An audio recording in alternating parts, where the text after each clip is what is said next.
Dear students, मैं JP खरे स्वागत करता हूं आपका आपके अपने यूट्यूब चैनल जेपी खरे फ्री ऑनलाइन कोचिंग क्लासेस में। और आज मैं आपको पढ़ाने वाला हूं वृत्त, सर्किल। इसको इंग्लिश में सर्किल भी बोलते हैं। चलिए, अब ये आपके सामने एक समतल है, ठीक है। ये समतल है। इस समतल पर मैं एक बिंदु ले लेता हूँ ओ। इसको स्थिर बिंदु कहेंगे। जब कोई बिंदु गतिशील नहीं होता है, गति नहीं करता है, तो उसको हम स्थिर बिंदु कहते हैं। और इस समतल में कुछ बिंदुओं का या सभी बिंदुओं का एक ऐसा समूह हम ले लेते हैं जो इस स्थिर बिंदु से हमेशा समान दूरी पर स्थित होते हैं। ये देखिए, आप समझ रहे होंगे मैं जो बताने जा रहा हूँ। ये तो ये जो बिंदुओं का समूह है, मैंने इनमें डॉटेड करके दिखाया हुआ है, आपको समझ में आ रहा होगा। ये सभी बिंदु इस स्थिर बिंदु से समान दूरी पर हैं। तो जब इन बिंदुओं को मिलाते हैं तो हमें एक आकृति प्राप्त होती है जिसको हम वृत्त कहते हैं। मतलब क्या हुआ? मतलब ये हुआ कि जब किसी समतल में हम उन सभी बिंदुओं का समुच्चय ले लेते हैं जो एक स्थिर बिंदु से हमेशा समान दूरी पर होते हैं, तो उन बिंदुओं के समुच्चय को हम वृत्त कहते हैं, ठीक है। चलिए, इसकी परिभाषा मैंने पहले से लिखी हुई है, देखिए। वृत्त अथवा सर्कल किसी समतल में स्थित उन सभी बिंदुओं का समुच्चय जो उस समतल में स्थित एक स्थिर बिंदु से समान दूरी पर स्थित होते हैं, वृत्त कहलाता है, ठीक है। अब इसकी एक और परिभाषा आप समझ सकते हैं, आपको जो अच्छी लगे आप उसको याद कर लीजिए। अच्छा, दूसरी परिभाषा इसकी क्या है?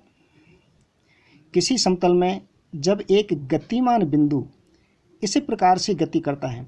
गतिमान बिंदु का मतलब है जो गति कर रहा हो।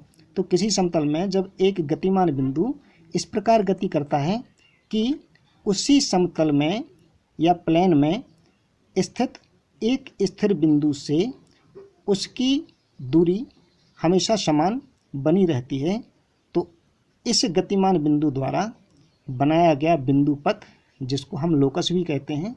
बिंदु पथ का मतलब होता है बिंदु के द्वारा चला हुआ मार्ग। तो बनाया गया बिंदु पथ वृत्त कहलाता है। अब इसमें जो स्थिर बिंदु, हमने बार बार यहाँ पे स्थिर बिंदु की चर्चा की है। ये जो स्थिर बिंदु है, स्थिर बिंदु को हम वृत्त का केंद्र कहते हैं और इसको इंग्लिश में सेंटर बोलते हैं, ठीक है। तो अब एग्जाम्पल के लिए हम सबसे अच्छा एग्जाम्पल है चूड़ी। चूड़ी तो आपने देखी होगी, सभी ने देखी है। और चपाती यानी कि रोटी। और भी इसके एग्जाम्पल हो सकते हैं, जैसे हम जो वाहन चलाते हैं उस वाहन का पहिया वही वृत्ताकार होता है।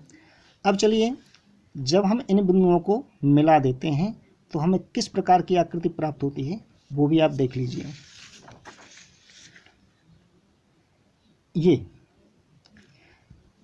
ये इस प्रकार की आकृति हमको प्राप्त होगी। अब ये आपके सामने एक वृत्त है और ये स्थिर बिंदु, इसको हम कहेंगे सेंटर या वृत्त का केंद्र। ये जो घेरा हमें प्राप्त हुआ है बिंदुओं का जो समुच्चय है या गतिमान बिंदु के द्वारा चला हुआ जो मार्ग है, वो इसको ही हम वृत्त कहते हैं।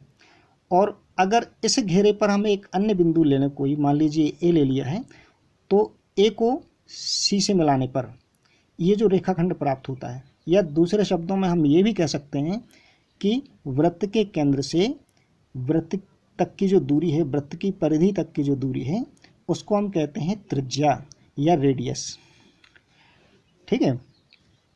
अब इसमें एक बात और मैं आपको बताने वाला हूँ। अक्सर पूछा जाता है और आप लोग कन्फ्यूज भी होते हैं कि एक वृत्त किसी समतल को कितने भागों में डिवाइड करता है। तो ये बड़ी सिंपल सी बात है। ये एक समतल है, आप देख रहे हैं। अब इस पर मैंने जब ये वृत्त बना दिया तो देखिए, इस वृत्त ने क्या किया, दो भाग तो हमें इसके स्पष्ट दिखाई दे रहे हैं। एक इस वृत्त के अंदर का भाग, इसको हम कहते हैं इंटीरियर, ठीक है। क्या कहते हैं इसको? इंटीरियर कहते हैं। और एक जो है इस वृत्त के बाहर का भाग, इसको कहते हैं एक्सटीरियर। मतलब क्या हुआ, जो अंदर वाला भाग है, इसको हिंदी में हम बोलते हैं अंतः भाग या इंटीरियर इंग्लिश में बोलते हैं, और जो बाहर वाला स्थान है इसको हम कहते हैं वृत्त का बाह्य भाग, और इंग्लिश में इसको बोलते हैं एक्सटीरियर। ठीक है। अच्छा, इसके अलावा एक चीज़ हम अक्सर भूल जाते हैं कि ये जो हमें लाइन दिखाई दे रही है इसको हम भूल जाते हैं। ठीक है ना। तो ये है वृत्त, इसी को हम वृत्त कहते हैं। इस प्रकार से आपने समझा कि वृत्त जो है किसी समतल को 3 भागों में डिवाइड करता है, एक अंतः भाग, एक बाह्य भाग और एक वृत्त स्वयं। तो मुझे उम्मीद है कि आप सभी को ये वीडियो पसंद आया होगा, और अब चूँकि अगर इसमें कुछ और भी बताते तो वीडियो ज़्यादा लंबा हो जाएगा। इस वृत्त को अभी हम और भी आगे ले जाएंगे, लेकिन अलग अलग पार्टों में। तो यदि आपको वीडियो पसंद आया है तो आप प्लीज़ इसको लाइक कर दीजिए, चैनल को सब्सक्राइब कर लीजिए और इसको शेयर भी कर दीजिए। बेल आइकन दबा देंगे तो आपको नोटिफिकेशन मिलते रहेंगे। ओके, चलिए मिलते हैं अगले वीडियो में।